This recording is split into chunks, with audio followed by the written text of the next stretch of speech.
Brad, we saw Marcus Smart available.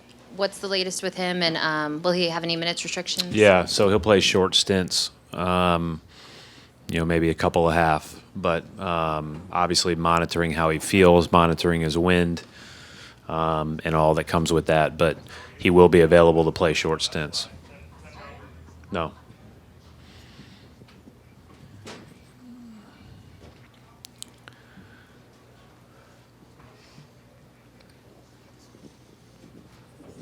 Hey, Bill. Hi, Brad. Last game, the bench was outscored 42-16. What does the bench need to do to play better, especially what does Gordon Hayward need to do to contribute more? Yeah, I thought first of all, the Milwaukee bench played excellent. George Hill, Pat Connaughton were obviously led the charge. They were both terrific. And then from the standpoint of ours, I just think we need to be I thought we went through a couple of phases in the game where we probably weren't as organized as we needed to be and getting as good a looks as we needed to. And then the other part, I felt pretty good about it. Like I felt like those guys had good looks. They missed some opportunities shooting the ball, but made plays for each other and made the right play a lot, Gordon included. So I feel like we'll play better and it'll be more productive. But I also thought they did some better things than the stat sheet indicated. But clearly, Connaughton and Hill made a huge difference in the game. Jeff Zilgate, USA Today.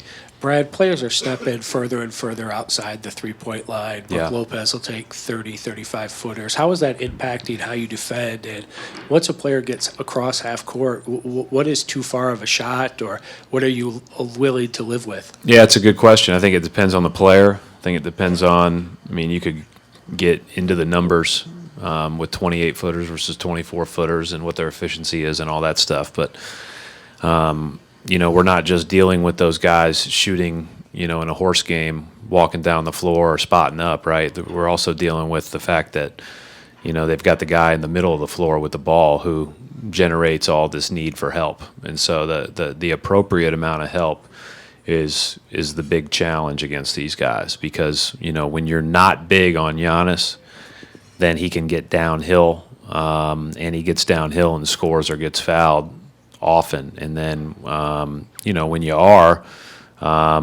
you've got to do a great job of trying to keep the ball in front with bigger guys.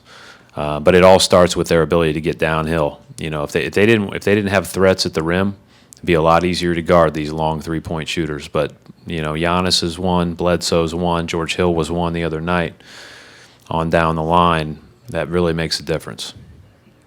Hey, Brad, Tom Lydon over here to your left. When you make the decision on Marcus, how much do you take into account the intangibles that he brings? That, all right, he may not be able to give us 10, 15 minutes, but in those short stints, he can give us what we think we really need from him. Yeah, whenever you have Marcus available, you start with the intangibles, I think. And, yeah, that's the number one thing. I think the things that I'm looking at, Tom, are who he best accentuates on our team. Obviously there's going to be matchups where we're going to want him to come in and guard Middleton some and those type of things. But it's also about who we think he plays best with on our team and trying to balance that out appropriately in his minutes.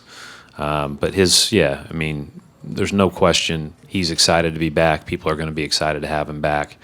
And that should give us a good lift. There's always a lot of talk about how Al's steady presence on the court at both ends really helps you guys a lot, but he's also a pretty steady guy off the court. I was just curious over the last couple of years if there's any instances where he's, whether it's during the playoff run last year or at times this year, he's really kind of helped steady you guys from that perspective. No, all the time. And he's really done a good job defensively at the start of this series, and he's been one of the best defenders, I think, in the NBA over the last few playoffs. Just his versatility, his ability to guard different guys. He gets assigned to the best guys a lot. And then on the other end, just being a guy that you can play through. The other thing is with him and Kyrie, they've been through so many of these games that they do have they've been down 2-1. They've been up 2-0. They've been down 3-1. You go through the list and they've been through it. And not everybody has. I think this was the first series I've ever been in 1-1. Right, which is unique because we played a ton of them, but they were just all 2-0 one way or another.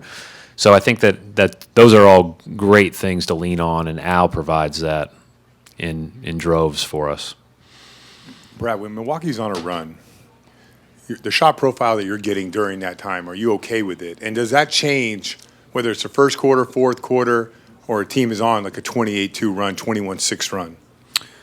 Yeah, I mean, you want great shots all the time, and great shots, layups, threes, and free throws, right, or drawing fouls. But, they're hard to come by against these guys. And I thought some of our best possessions the other day ended up in long twos because they were a pump fake pull up and wide open, and it was a really good shot. It was a really good possession, and it was just, those were the best shots that you could generate on those possessions after multiple paint attacks. And so sometimes that's the case.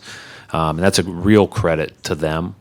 But I thought during that run, specifically in the third quarter, we actually had a couple of really good looks during that 11-0 run or 10-0 run that just didn't drop. After that, I thought we were a little bit more haphazard. Brad, Dan Roach from WBZ. Just a thought on what was your day like in regard to Marcus? Was it simply, like you said yesterday, waiting to get the okay from the trainers, or has there been a lot of interaction with him? I'm sure he's chomping at the bit to get going again. Yeah, I mean, I knew he was going to play. So I knew it was one of those things that you have to get approval from the trainers, and it's like the thumb up emoji, and that's it. So I knew that it was probably likely he was going to play, so there wasn't much to talk about today. Hey, Brad, how much with Marcus have you missed just his ability to put Kyrie off the ball? Yeah, I think that's real. And I think that, that's why in his stints they'll probably share the floor together a lot.